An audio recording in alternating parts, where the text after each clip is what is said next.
Welcome back to another explainer. Today, we're diving into something that literally defies all logic. I mean, forget what you know about rigid statistics and traditional military strategy. We're cracking open two highly classified alien records that prove human emotion just utterly breaks cold, hard math. As you'll see, humanity's greatest superpower isn't strength or advanced tech. It's our ability to be beautifully, stubbornly unreasonable when it comes to the things we love. Let's get right into this first record. 0.0001%. Think about that for a second. This isn't just a low probability. This is a terrifying survival statistic for a human child lying motionless inside a massive galactic hospital station. Every calculation, every simulation, every single alien doctor on staff agreed. The medical council closed the case. Because mathematically, nothing more could be done. The sheer hopelessness of that tiny fraction is absolute. Or, at least the math said it should be.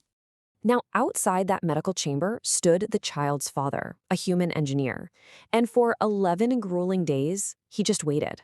No sleep, no shaving, barely eating, just waiting. The alien doctors actually pitied him. They viewed his hope as this sad statistical anomaly. Then, on the 12th day, the worst happens. Alarms absolutely shatter the silence. The child's heart stops. The medical team rushes in. They work desperately, but as the minutes pass, nothing. No pulse, no brain activity. The lead physician finally steps back from the chamber. He's exhausted. He's defeated. And he utters two crushing words. It's over. A heavy, suffocating silence completely fills the room. Every alien present lowers their eyes, unable to witness the pure agony of a parent losing their entire world. I mean, the math had won, right? That 0.00001% had played out exactly like the statistics predicted. But here's the thing. The father doesn't collapse. Instead, he walks slowly up to the chamber, kisses his daughter's forehead, and does something totally chilling. He smiles. And not a happy smile. It's the haunting smile of a guy who literally has nothing left to lose. He whispers, "Plan A failed."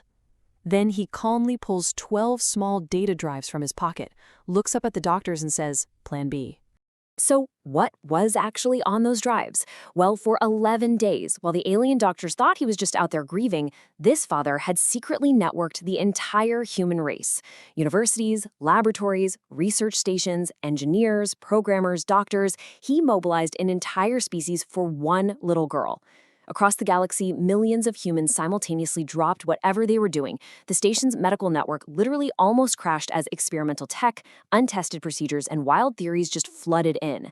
The alien doctors were absolutely horrified. I mean, an entire species mobilized for just one child? It made no sense to them. But to the human father, the answer was obvious. She's my child. Human scientists swarmed the station. Engineers literally rewired the medical bays. And then, 3 days later, a signal appeared on the monitor.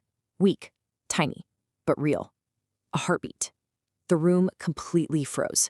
No one even breathed. Then the signal came again. And again. The child opened her eyes. The sheer shock of the medical staff was unbelievable. I mean, several alien doctors were literally checking the machines by hand because they couldn't believe what they were seeing. Against every prediction, every single calculation, the impossible had happened. When the lead physician asked the tearful, terrified father why he refused to give up, the father delivered this profound truth. He said, "The moment you give up on your child, you stop being a parent." This exact event actually became required study in coalition medical academies, and not for the science, but because it proved that humans don't measure the value of a life statistically. We measure it personally. And for someone we love, we will literally fight mathematics itself. All right, let's scale things up a bit. We're moving from a single hospital room to an entire planet. Welcome to Act 2, the Avalon Invasion. This is a scenario with a very, very strange human twist. Just consider the utterly absurd contrast between these two forces. On one side, you have the Coalition. 300 warships, thousands of soldiers, and immense firepower bearing down on the frontier colony of Avalon. And on the other side, Emma's 8th birthday party. The alien fleet arrived expecting this fierce, brutal battle, and instead, they found a colony covered in colorful party decorations, kids laughing, and music playing across the open broadcasts. The alien commander was completely baffled. Staring at his screens, he asked a perfectly logical question. What exactly are humans doing? It honestly felt insulting to him. An invasion fleet had just crossed half the galaxy, and humans were throwing a party for an 8-year-old. So he demanded direct communication with the human governor, asking why civilians were still gathering publicly during an active invasion. The governor calmly replied, "Because Emma turns 8 today." When the commander, genuinely offended at this point, asked if they were prioritizing a birthday party over planetary defense, the governor just laughed and said, "No, we're doing both." So the invasion begins at dawn. Dropships descend. But then humans just started being human. Civilian construction vehicles suddenly swarmed out to block the roads. Teachers were casually directing evacuations right under the shadow of these massive warships. Mechanics rebuilt defenses on the fly. Farmers started transporting supplies. Instead of acting like soldiers and fighting a traditional war, ordinary, unarmed people were just helping each other. The invasion forces couldn't predict anything because, well, there was zero military logic to any of it. And then the ultimate wild card is played. The birthday girl herself sends a video message directly to the invasion fleet. Millions of aliens watch as this 8-year-old sits in front of a cake with 8 candles.